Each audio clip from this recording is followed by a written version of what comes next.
টাকাটেকের পক্ষ থেকে সকলকে স্বাগত জানিয়ে শুরু করছি একটি নতুন ভিডিও টিউটোরিয়াল। আজ আমি দেখাবো আপনার ফাইলের মধ্যে যে এক্সটেনশনগুলো থাকে সেটাকে কিভাবে দেখানো যায়।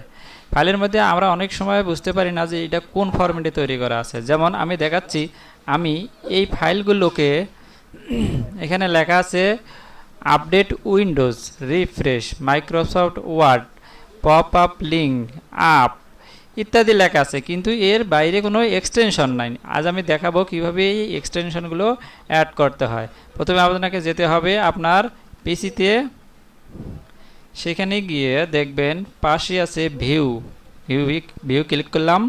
ভিউ থেকে আসবেন ফাইল নেম এক্সটেনশন, এই জায়গায় আপনি ক্লিক করে দিলেই আপনি আপনার এক্সটেনশনগুলো দেখতে পারবেন। এবার চলে যাই ডেস্কটপে, দেখি কি অবস্থা।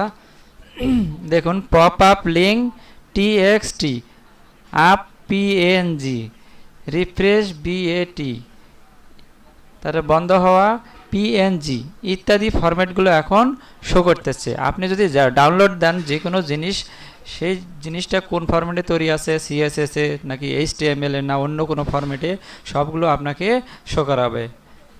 তো সকলকে আবারও ধন্যবাদ। ভালো লাগলে আমার চ্যানেলটিকে অবশ্যই সাবস্ক্রাইব করবেন এবং আমার সাথে থাকবেন।